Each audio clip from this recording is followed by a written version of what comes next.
Actually, our big idea today is going to be a little bit big ideas. So this is review lesson 2.1, use integers and rational numbers. So I'm going to make some bullet points for us. So we're going to learn about whole, integer, and rational numbers. Okay, that we're going to talk about. And we're also going to look at positive and negative numbers.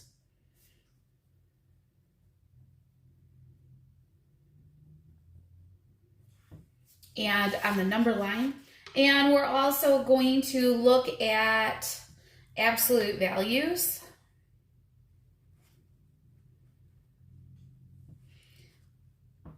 And conditional statements. So when we go and do our categories here, I'm going to kind of go and do the notes through that as well. So let me see if I can get a different color here. So I think we'll do 6 different ones again. So we'll keep it to 6. So let's divide our paper into 6 different slots. Okay, so 6 different slots. And in our first one, we're going to kind of do a drawing. Okay, so to kind of give you an idea of whole, integer, and rational, you really need to think about, so these first 2 boxes are really going to deal with our first bullet point here. So whole numbers, okay? And of whole numbers, so I'm going to have you write over here. Whole numbers, I want you to, we're going to write down kind of the things that are with.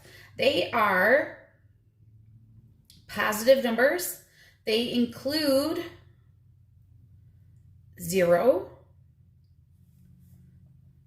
no mixed, or decimals. Okay? Whole numbers. Does that make sense? On the outside, or what contains, so now we're going to go a little bit bigger, we have now our integers, okay? Which, of course, would include all of these. So again, on positives, negatives, okay? 0, and mixed, not mixed, sorry, my bad. Still nice solid numbers, my bad, okay? And then beyond that, we have our rational numbers. And rational numbers will include positives, negatives, zeros, and mixed numbers and decimals. Okay.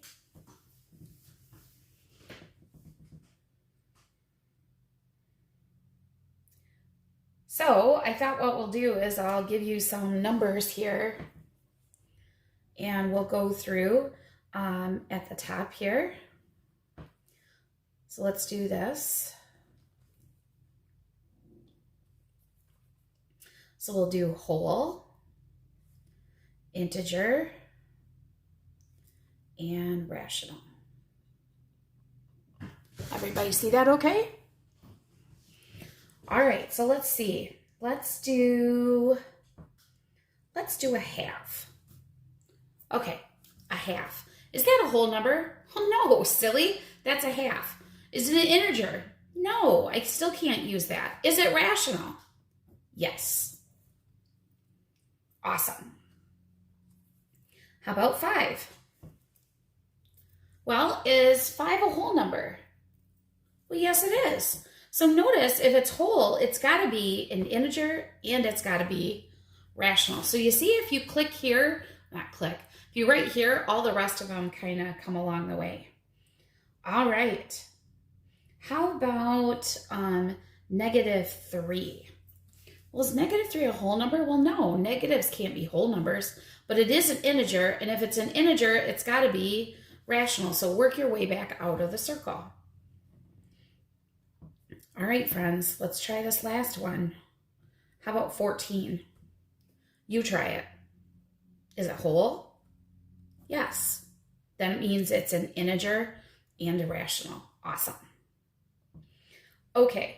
Now, as far as positive and negative numbers, okay, so positive and negative numbers, we know that positive numbers are bigger than negative numbers.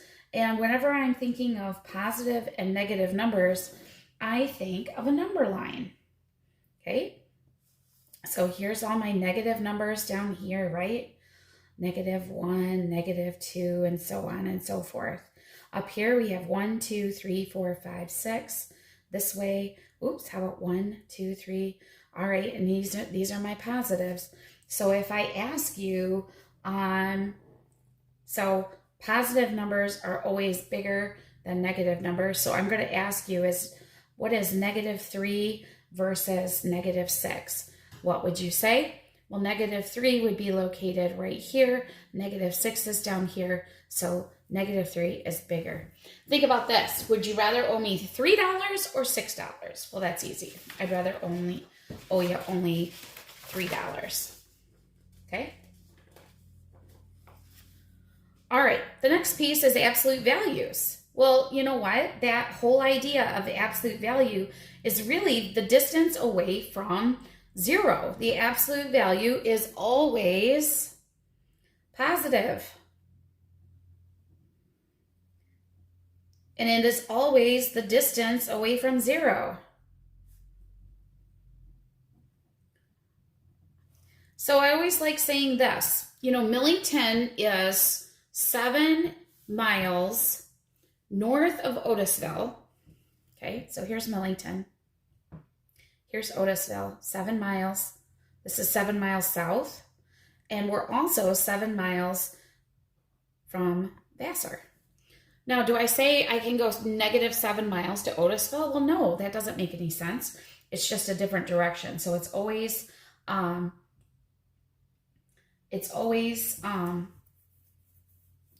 opposite of what you're saying. Okay. So here's your example. How about a -7? The absolute value of a -7. Well, that's easy. That would be 7. How about the absolute value of 8? Well, that's easy. That's still 8. Ooh, wonder if I stick a negative on the outside. So what's the absolute value of a -7? Well, that's +7. But I have a pesky negative on the outside. Yikes. So it goes back to being a -7 because of this piece. Okay, questions on that?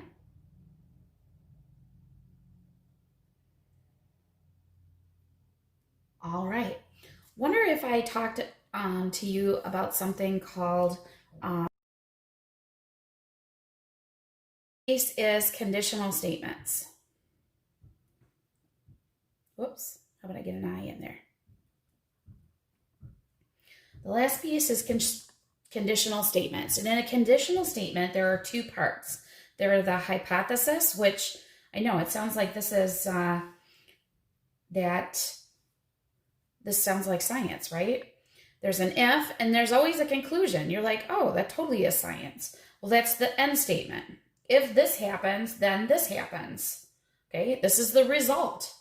This is what happens. If this happens, this is going to happen. Okay, so what we're going to do is we're going to look at a statement and determine whether it's true or if it's false. Now, if it's false, we need to come up with a counter example, like showing this is why it is false, okay?